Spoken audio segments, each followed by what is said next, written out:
ಅವ್ರು ಏನು ಬೆಳಿಗ್ಗೆ ತೊಗೊಂಡ್ರೆ ಕುಂತು ಬಿಡ್ರಿ ನೀವು ತಲೆ ಕೇಳಿ ಹೋಗ್ಬೇಡ್ರಿ ತಲೆ ಕೇಳಿ ಹೋಗ್ಬೇಡ್ರಿ ಮೊದಲಕ್ಕೆ ನಮ್ಮನ್ನು ಕಳ್ರಿ ಆಮೇಲೆ ಹಂಗಾಗಿ ಬೇಡ ಬಡ್ಸೋರು ಸರ ನಮಗೊಂದು ಸ್ವಲ್ಪ ಒಟ್ಟರಿಗೆ ಎಣ್ಣೆ ಹಂಗೆ ಮಾಡ್ಬಿಟ್ಟೇವ್ರಿ ನಾವು ಮತ್ತೆ ಜಾಗ ಏನೈತಿ ನಮ್ಗೆ ಇರಾಕಿಲ್ಲ ನಾವು ಎಲ್ಲಿ ಅಂತ ಹೋಗಂದ್ರಿ ಸರ್.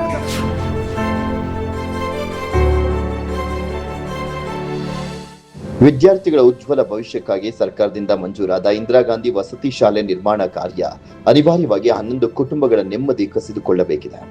ಹೌದು, ಕುಂದಗೋಳ ತಾಲೂಕು ರಟ್ಟಿಗೇರಿ ಗ್ರಾಮದ ಸರ್ವೆ ನಂಬರ್ 10ರಲ್ಲಿ 3.5 ಎಕರೆ ಜಮೀನು 2018ರಲ್ಲೇ ಇಂದಿರಾ ಗಾಂಧಿ ವಸತಿ ಶಾಲೆ ನಿರ್ಮಾಣಕ್ಕೆ ಮಂಜೂರು ಮಾಡಲಾಗಿದೆ.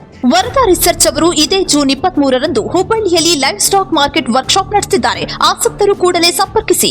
ಇದೀಗ 3 ಕೋಟಿ ರೂಪಾಯಿ ಅನುದಾನ ಕಟ್ಟಡ ನಿರ್ಮಾಣಕ್ಕೆ ಒದಗಿ ಬಂದಿದೆ. ಈ ಕಾರಣ ಕಳೆದ 20 ವರ್ಷಗಳಿಂದ ರಟ್ಟಿಗೇರಿ ಗ್ರಾಮದ ಸರ್ವೆ ನಂಬರ್ 10ರಲ್ಲಿ ಅನಧಿಕೃತ ಎನ್ನಲಾಗುವಂತ 11 ಮನೆಗಳ ತೆರವಿಗೆ ತಾಲೂಕು ಆಡಳಿತ ನೋಟಿಸ್ ನೀಡಿ ಕಾರ್ಯಪ್ರವೃತ್ತವಾಗಿದೆ. ಈ ಕಾರಣ ಕುಟುಂಬಸ್ಥರ ಕಣ್ಣೀರು ಸೂರು ಕಟ್ಟಿಕೊಂಡಂತವರು ನಾವು ವಿಷ ಸೇವಿಸಿ ಸಾಯ್ತೇವೆ ಅಂತ ಹೇಳ್ತಿದ್ದಾರೆ. ನಮ್ಗೆ ಊರಾಗ ಎಲ್ಲಿ ಮನೆ ಇಲ್ರಿ, ಒಂದು ಏನು ಜಾಗನೇ ಇಲ್ರಿ ನಮ್ಗೆ.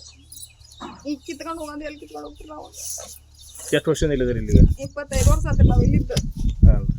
ಯಾರ್ಯಾರು ಇದ್ದಿಲ್ರಿ ಇಲ್ಲಿ ಜಂಗಲ್ನಾಗ ಬಂದದೇವ್ರಿ, ನಾವು ವಿಶೇಷವಾಗಿ ಈ ಪ್ರಕರಣದಲ್ಲಿ ಗಮನಿಸೋದಾದ್ರೆ ಕಳೆದ 20 ವರ್ಷಗಳಿಂದ ಸರ್ಕಾರಿ ಜಾಗದಲ್ಲಿ ಅನಧಿಕೃತ ಮನೆ ಕಟ್ಟಿದ್ದರೂ ಗ್ರಾಮ ಪಂಚಾಯಿತಿ ಆಸ್ತಿ ದೃಢೀಕರಣ ಪ್ರಮಾಣ ಪತ್ರ ಕೊಟ್ಟಿದ್ಯಾಕೆ, ಆ ಆಸ್ತಿಗೆ ಕರ ತುಂಬಿಸಿಕೊಂಡು ರಶೀದಿ ಕೊಟ್ಟಿದ್ಯಾಕೆ, ಮನೆ ನಂಬರ್ ವಿದ್ಯುತ್ ಸಂಪರ್ಕ ಕೊಟ್ಟಿದ್ದು ಹೇಗೆ, ಕಟ್ಟಡ ನಿರ್ಮಾಣ ವೇಳೆ 20 ವರ್ಷದಿಂದ ಕುಟುಂಬಸ್ಥರಿಗೆ ತೆರವಿನ ಮುನ್ಸೂಚನೆ ನೀಡದೆ ಎಲ್ಲ ಸೌಕರ್ಯ ಕಡಿತಗೊಳಿಸಿ ಈ ಜಾಗ ಸರ್ಕಾರದ್ದು ಎಂದಿದ್ರೆ ಪಾಪ ಬಡವರು 20 ವರ್ಷದ ಹಿಂದೆ ಎಲ್ಲೋ ದಾರಿ ಹುಡುಕ್ತಾ ಇದ್ರು. ಇದೀಗ ಬದಲಾದ ಕಾಲಘಟ್ಟದಲ್ಲಿ ಇಂದಿರಾ ಗಾಂಧಿ ವಸತಿ ಶಾಲೆ ಕಟ್ಟಲಿಕ್ಕೆ 11 ಕುಟುಂಬಗಳ ಮನೆ ನೆಲಸಮ ಆದ್ರೆ ಅವರ ಗತಿ ಏನು? ಜಿಲ್ಲಾಧಿಕಾರಿ ಸ್ನೇಹಲ್ ಆರ್ ಅವರೇ ನೀವೇ ಇದಕ್ಕೆ ಉತ್ತರ ಕೊಡಬೇಕು. Shridhar Pujara, public next, Kundgol.